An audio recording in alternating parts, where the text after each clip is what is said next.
কেউ ঠকালে লজ্জা পেতে নেই কিংবা নিজেকে ছোট ভাবতে নেই, বরং যে ঠকায় সে নিজেই তোমার কাছে ছোট হয়ে যায়। অনুশোচনা লজ্জা ওই মানুষটারই হয়, কিন্তু সেটা প্রকাশ করে না, আড়ালে সে নিজেই নিজের কাছে ঘৃণিত। কেউ তোমাকে ঠকিয়েছে তার মানে এটা নয় যে তুমি প্রতিবারই ঠকে যাবে। তোমার জীবন প্রথম মানুষটা ভুল ছিল, তার মানে এটা নয় যে সব সময় ভুল মানুষই আসবে। তুমি ঠকতে ঠকতে একদিন জিতে যাবে। ভুল মানুষ চলে যাওয়ার পরও একদিন সঠিক মানুষ চলে আসবে। ভুল মানুষের জন্য কখনো নিজেকে ছোট ভাবতে নেই। ভুল মানুষ জীবনে আসেই একদিন চলে যাওয়ার জন্য। তোমার জীবন থেকে ভুল মানুষটা চলে গিয়েছে সঠিক মানুষটা আসার জন্যই। তুমি ঠিক যেমন, তোমার জন্যও ঠিক তেমনই কাউকে রাখা হয়েছে। অপরদিকে আজ যাকে ঠকিয়ে তুমি ভাবছো জিতে গেছো, তাহলে ভুল ভাবছো। ওই মানুষটা ঠকেনি, ঠকেছো তুমি নিজে। যাকে যেভাবে ঠকালে তেমনিভাবে তুমিও একদিন এইভাবেই ঠকবে, অন্য কারো কাছে কিংবা অন্য কোনোভাবে। তবে ঠকবে এটা নিশ্চিত। কাউকে ঠকিয়ে নিজেকে বড় করা যায় না, বরং ওই মানুষটা তোমাকে বিশ্বাস করেছিল যার যোগ্যতা তোমার ছিল না। তুমি হেরে গিয়েছো তার বিশ্বাসের কাছে, তুমি হেরে গিয়েছো তোমার নিজের কাছে, তোমার বিবেকের কাছে। কাউকে ঠকানোর মাঝে গর্বের কিছু নেই কিংবা নিজেকে বড় ভাবারও কিছু নেই, বরং একজন ঠকে যাওয়া মানুষকে ভালোবেসে তার পাশে সারা জীবন থাকাটাই হলো গর্বের বিষয়। কারণ সবাই নতুন মনের মানুষ চায়, কেউ ভেঙে যাওয়া মানুষ নিয়ে সারা জীবন থাকতে চায় না। কেউ তোমাকে ভালোবেসে আগলে রাখতে পারেনি, এটা তার ব্যর্থতা। তুমি বরং তোমার মতো করেই থাকো। এমন একজন আসবে যার কাছে তুমি যেমনই হও না কেন তোমাকে আগলে রাখার দায়িত্ব নিয়েই একদিন হঠাৎ চলে আসবে, অবশ্যই আসবে। যে কোনো সম্পর্ক গড়ে ওঠে দুজনের মনের উপর ভিত্তি করে, কিন্তু অধিকাংশ সময়ই সম্পর্ক নষ্ট হয় তৃতীয় ব্যক্তির আগমনে, যা আমরা সহজেই বুঝতে পারি না। সম্পর্কে তৃতীয় ব্যক্তিকে ডেকে আনা মানেই হলো সম্পর্কটাকে আপনার অজান্তেই আরো হালকা করে দেওয়া। জীবনে এমন একটা মানুষ থাকা দরকার যার কাছে নিজেকে খুচরো পয়সার মতো জমা করে রাখা যায়। অন্তত দিন শেষে মনের সব কথাগুলো কাউকে ভরসা করে বলা যায়।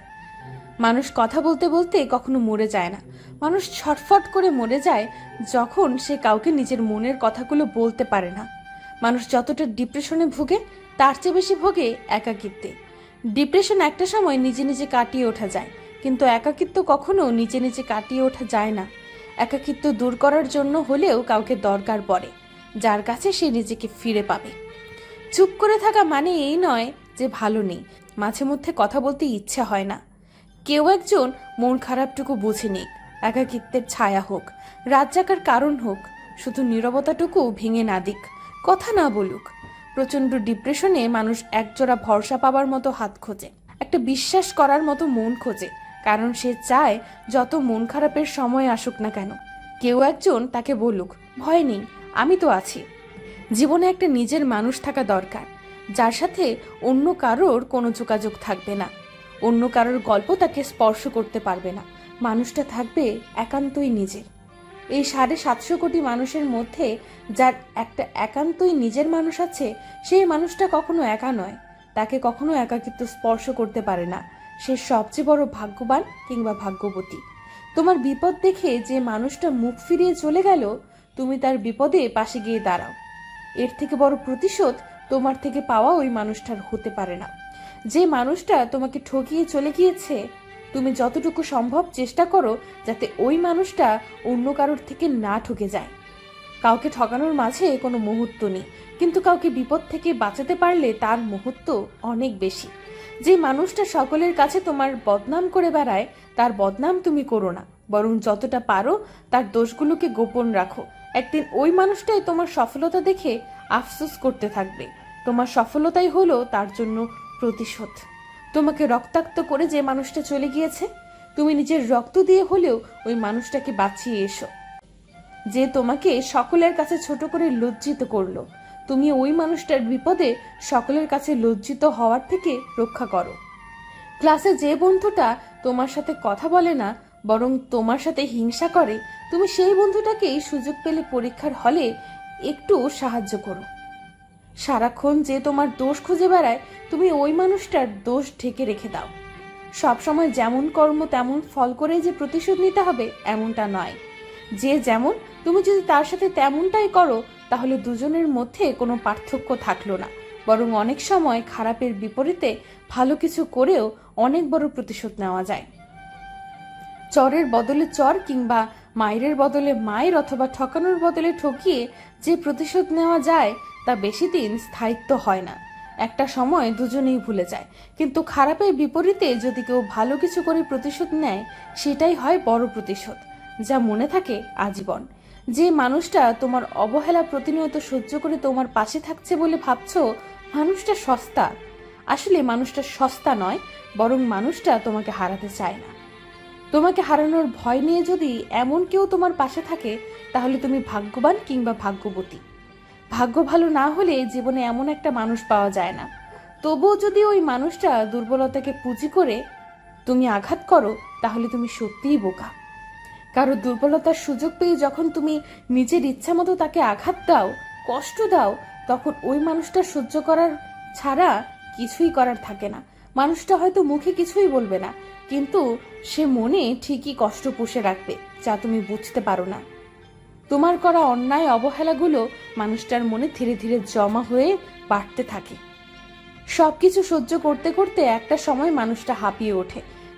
ধীরে ধীরে মানুষটা বুঝতে শুরু করে সে তোমাকে পাওয়ার জন্য নিজেকেই হারিয়ে ফেলছে। মানুষটা ঠিক তখনই বদলে যেতে চায়। তুমি হয়তো ভাবছো মানুষটা সব সময় এমনই থাকবে, তোমার অন্যায় অবহেলা সহ্য করে চলবে, তাহলে ভুল ভাবছো। সব কিছুরই একটা মাত্রা থাকে, যেটা অতিক্রম করলে তার ফল কখনো ভালো হয় না। তুমি যখন প্রতিনিয়ত একইভাবে অন্যায় করতে থাকবে তখন মানুষটা ধীরে ধীরে নিজেকে বুঝতে শুরু করে দেয় এবং তখনই মানুষটা বদলে যায়। কোনো মানুষই বদলে যেতে চায় না যদি না কেউ তাকে বদলে যেতে বাধ্য না করে। তোমার করা অন্যায় অবহেলাগুলোই মানুষটাকে বদলে যেতে বাধ্য করে, যা তুমি বুঝতে পারো না। কিন্তু যখন তুমি ঠিক বুঝবে তখন দেখবে মানুষটা আর তোমার নেই। তোমার ঠিক তখনই কষ্ট হবে, তখনই তুমি মানুষটার মর্ম বুঝতে পারবে, যখন মানুষটা বদলে গিয়ে তোমার জীবন থেকে হারিয়ে যাবে। তখন তুমি বুঝতে পারবে তুমি কে পেয়েছিলে আর কি খুঁজতে গিয়ে কি হারিয়েছ। অথচ তখন তোমার কিছুই করার থাকবে না, কারণ মানুষটা ততদিনে বদলে গিয়েছে। এভাবেই দিন পেরিয়ে মাস পেরিয়ে নতুন বছর চলে আসে, কিন্তু চলে যাওয়া বছরটাতে আমরা নতুন কি শিক্ষা পেলাম এটুকু ধরতে পারলেই বছরটা আপনার জন্য সার্থক। প্রতি বছরই আমাদের আর কিছু দিক বা না দিক অনেকগুলো শিক্ষা ঠিকই দিয়ে যায়, হতে পারে সেগুলো ভালো কিংবা মন্দ। তবে এই শিক্ষাগুলো আমাদের বাস্তব জীবনে অনেক আগে থেকেই দরকার ছিল। আমি কি পেলাম আর কি হারালাম শুধু এইটুকু হিসাব করলেই হয় না, বরং আমি কি কি শিক্ষা অর্জন করলাম সেটাও আসল বিষয়। আর এই শিক্ষাকে কাজে লাগিয়ে যদি নতুন বছরটাকে সূচনা করা যায় তবেই নতুন বছরটা আপনার জন্য ভালো কিছু নিয়ে আসবে। চলে যাওয়া বছরগুলোতে আমরা আর কিছু শিক্ষা না পেলেও কিছু মানুষ আছে যাদেরকে আমরা চিনতে পারি, যাদের প্রতি আমাদের ধারণাটা ভুল ছিল। হতে পারে সে পরিবারের কেউ কিংবা আত্মীয়, হতে পারে কোনো বন্ধু, হতে পারে আবার ছেড়ে চলে যাওয়া কারোর কাছের কেউ একজন। অন্যান্য বছরের তুলনায় এই বছরটা অধিকাংশ মানুষের জীবনেই এক অভিশপ্ত বছর, কারণ এই বছরটা অধিকাংশ মানুষের পাওয়া থেকে হারানোর গল্পটাই বেশি। পুরো বিশ্বের মানুষের জীবন চক্র বদলে গিয়েছে এই বছর, যা আগে কখনো এতটা হয়নি। দিন শেষে আপনি ভালো আছেন, আপনার পরিবার ভালো আছে, এটাই আপনার জন্য সব থেকে বড় পাওয়া। কে আপনাকে আঘাত দিয়েছে, কে ছেড়ে চলে গিয়েছে, কে আপনাকে অপমান করেছে, এসবের হিসাব করতে নেই। সব থেকে বড় কথা আপনি মানুষ চিনেছেন, তাই জীবনে যেটা হয়ে যাবে সেটা নিয়ে কখনো আফসোস করবেন না, বরং নতুন বছর নতুন দিনগুলো যেন সব সময় ভালো যায় সেভাবেই নিজেকে সব সময় প্রস্তুত রাখা উচিত। জীবনে আপনি একটু হারবেন, একটু জিতবেন, এটাই স্বাভাবিক। না হেরে কখনো জয়ের স্বাদ পাওয়া যায় না। জীবনে বেঁচে থাকতে হলে সবার আগে মানুষ চেনা দরকার। আপনি যখনই মানুষ চিনতে পারবেন তখনই আপনি বুঝতে পারবেন কে আপনার জন্য সঠিক মানুষ আর কে একটু ভুল মানুষ। একজন সঠিক মানুষ কখনো আপনার হতাশার কারণ হবে না। প্রিয় মানুষটার কাছে ঠকে গিয়েছো তার মানে এটা নয় যে তোমার যোগ্যতা কম ছিল, বরং ওই মানুষটারই যোগ্যতা কম ছিল বিধায় তোমাকে আর ধরে রাখতে পারেনি। যে কোনো সম্পর্কে যখন 2 থেকে 3 জন হয়ে যায় তখন সম্পর্কের কন্ট্রোলও তৃতীয় ব্যক্তির কাছে অনেকটা চলে আসে, যা আপনি বুঝতে পারবেন না। আপনি সম্পর্কে ভালো মন্দ যেমনই থাকুন না কেন সবসময় চেষ্টা করবেন যা কিছু হোক নিজেই সবকিছু সামাল দিতে। তবুও তৃতীয় কোনো ব্যক্তির কাছে সম্পর্কের সমাধান নিতে যাবেন না, যতক্ষণ না পর্যন্ত আপনি নিজেই চেষ্টা করে ব্যর্থ না হচ্ছেন।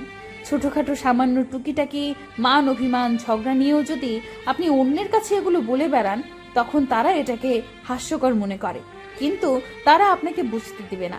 ছোটখাটো বিষয়গুলো নিজেদেরকেই আলোচনা করে সমাধান করতে হয়। সম্পর্ক গড়ার আগে আপনি যেমন কারো অনুমতি নেন নাই, তেমনি ভাবে সম্পর্কের ছোটখাটো বিষয়গুলো আপনি কিভাবে মানিয়ে নেবেন সেটাও শুধুমাত্র আপনার হাতে। এখানে তৃতীয় ব্যক্তিকে আগমন করানো বোকামি। প্রত্যেকের ব্যক্তিগত কিছু বিষয় থাকে যা শুধুমাত্র নিজেদের কাছেই রাখতে হয়। ব্যক্তিগত বিষয়গুলো সবার কাছে খোলামেলা আলোচনা করলে নিজের ব্যক্তিত্বই হালকা হয়ে যায়। কিছু ব্যাপার একদম নিজস্ব গোপনীয় রাখা উচিত। আপনি আমি ভালো হতে পারি, কিন্তু আশেপাশের সবাই যে ভালো হবে এমনটা নয়। অনেকেই এখন অন্যের ভালোটা সহ্য করতে পারে না। যার কাছে আপনি সম্পর্কের সমাধানের জন্য যাচ্ছেন, খেয়াল করলে দেখবেন সে নিজেই আপনার সম্পর্ক নষ্ট করে দেওয়ার জন্য বসে আছে। তাই সম্পর্কে কখনো তৃতীয় ব্যক্তিকে আসতে দেবেন না। আপনার দ্বারা যতটুকু সম্ভব নিজে একাই লড়ে যেতে থাকুন। সমাধান 2 দিন আগে হোক বা পরে আপনি নিজেই বের করে ফেলতে পারবেন। মনে রাখবেন, যে সম্পর্ক যত গোপন সে সম্পর্ক তত গভীর।